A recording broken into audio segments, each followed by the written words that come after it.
नमस्कार प्रिय विद्यार्थियों, ई क्लास में आपका स्वागत है। आज हम पढ़ेंगे व्यवहारवाद का आशय या अर्थ कि व्यवहारवाद क्या है।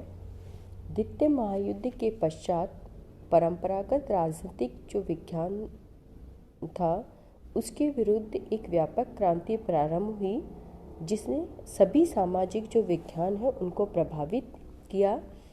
इस क्रांति का प्रभाव राजनीतिक विज्ञान पर भी पड़ा और राजनीतिक विज्ञान के अंदर व्यवहारवाद ने नए राजनीतिक विज्ञान के साथ या नए तरीके से राजनीतिक विज्ञान को समझने का प्रयत्न किया और राजनीतिक विज्ञान के अंदर संस्थाओं की बजाय व्यक्ति के व्यवहार को महत्व दिया जाने लगा। ये जो क्रांति थी उसको व्यवहारवाद का नाम दिया गया।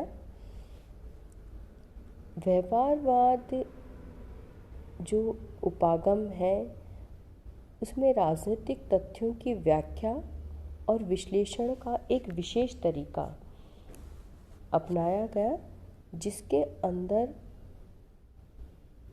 व्यक्ति के व्यवहार के ऊपर ज़्यादा बल प्रदान किया गया।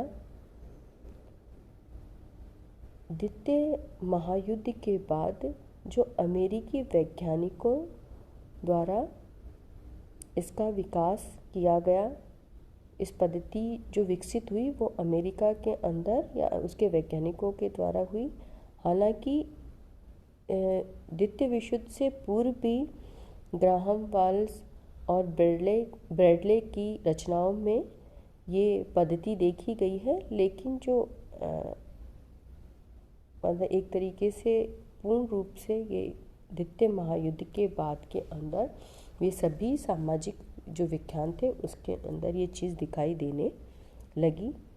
जो व्यवहारवाद था उसके जो प्रतिपादक थे वो थे डेविड स्टर्न इस संबंध में लिखते हैं कि व्यवहारवाद वास्तविक व्यक्ति पर अपना पूरा ध्यान केंद्रित करता है। व्यवहारवाद राजनीतिक व्यवहार के अध्ययन में राजनीति की संरचनाओं, प्रक्रियाओं आदि के बारे में वैज्ञानिक व्याख्याएं विकसित करना चाहता है। अब यह है कि जो व्यवहारवाद है उसका उदय क्यों हुआ या इसके पीछे क्या कारण थे, उनके बारे में हम पढ़ेंगे। पहला जो कारण है परंपरागत अध्ययन पद्धतियों के प्रति असंतोष। 20वीं शताब्दी के प्रारंभ में अनेक जो राजनीतिक शास्त्री थे वो परंपरागत राजनीतिक शास्त्र के अध्ययन पद्धतियों के परिणामों से निराश थे, क्योंकि जो उनकी पद्धति थी वो वास्तविकताओं को, जो राजनीतिक जीवन की वास्तविकताओं का चित्र स्पष्ट रूप से सामने नहीं ला पा रही थी, या ये कह सकते हैं कि उसके जो परिणाम थे वो संतोषजनक नहीं थे। उसके कारण उनमें जो राजनीतिक वैज्ञानिक थे उनमें असंतोष था, इसलिए उन्होंने व्यवहारवाद के ऊपर बल प्रदान किया। इसके परंपरागत जो अध्ययन पद्धतियाँ थीं उसमें असंतोष के बहुत सारे कारण थे कि राजनीतिक शास्त्रियों ने देखा कि शासन की जो नीति निर्माण में राजनेताओं का तो हाथ है, लेकिन राज वैज्ञानिक है उनको ज़्यादा महत्व प्रदान नहीं किया गया है। अब ये कि द्वितीय विश्व युद्ध जो हुआ उसके अंदर भी बहुत सारी जो चीज़ें थी वो सामने आई कि जो फांसीवाद, नाजीवाद या एकाधिकारी प्रवृत्तियों का उदय हो रहा है, उसके कि क्या कारण है कि वो चीज़ें उदय हो रही थी। तो राजनीतिक जो वैज्ञानिक थे वो वास्तविक ज्ञान पर ज़्यादा जोर देना चाह रहे थे सैद्धांतिक की बजाय। तो बहुत सारे जो कारण थे वो राजनीतिक वैज्ञानिकों को ये सोचने के लिए मजबूर किया कि जो परंपरागत अध्ययन पद्धति है उसकी बजाय नई अध्ययन पद्धति लानी चाहिए जिसमें सिद्धांत की बजाय मानव के व्यवहार के ऊपर बल प्रदान किया जाए।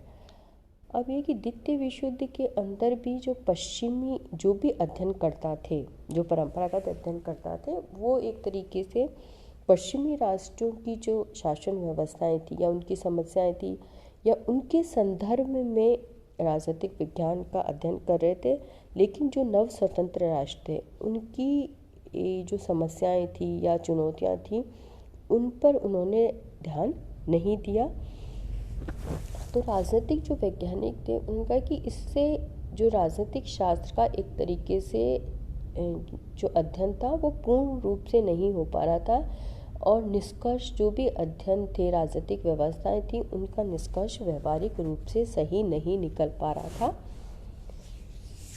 तो इन सब कारणों के कारण जो परंपरागत अध्ययन पद्धतियां थीं उनके बारे के अंदर या अध्ययन पद्धतियों के प्रति राजनीतिक जो वैज्ञानिक थे उनमें असंतोष था। उसके कारण भी व्यवहारवाद का उदय हुआ।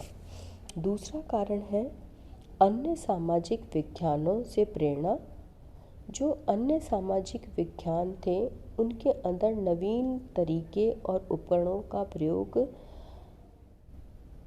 को प्रोत्साहन मिल रहा था, तो राजनीतिक शास्त्र इससे अछूता नहीं रह सकता था।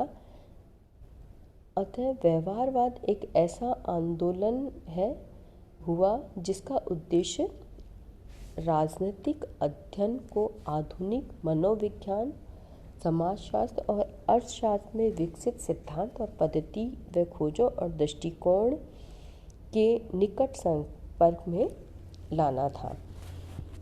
तीसरा जो कारण था द्वितीय विश्व युद्ध का प्रभाव। द्वितीय विश्व युद्ध ने व्यवहारवाद को गति प्रदान करी। युद्धकालीन जो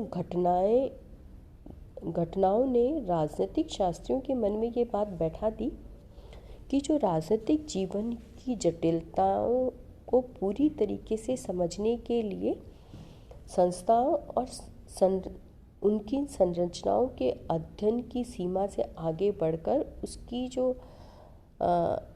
कार्य करने वाला जो तरीका है या संस्थाओं में किस तरीके से जो व्यक्ति कार्य कर रहे हैं उनके व्यवहार का अध्ययन करना होगा, तभी हम उनका वास्तविक अध्ययन कर पाएंगे।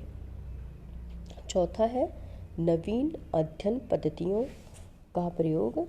द्वितीय महायुद्ध के बाद के दशकों में राजनीतिक शास्त्र के क्षेत्र में ये विचार बल पकड़ता गया कि राजनीतिक शास्त्र में नवीन अध्ययन पद्धतियों का स्थान देना होगा। परीक्षण उपकरणों, सर्वेक्षण पद्धतियाँ, सांख्यिकी विश्लेषणों, गणितीय प्रारूप, निर्देशन सर्वेक्षण जैसी प्रविधियों के बढ़ते प्रयोग ने राजनीतिक व्यवहार के अध्ययन को वस्तुनिष्ठ बनाकर व्यवहारवाद के पोषण को बढ़ावा दिया या उसका विकास किया।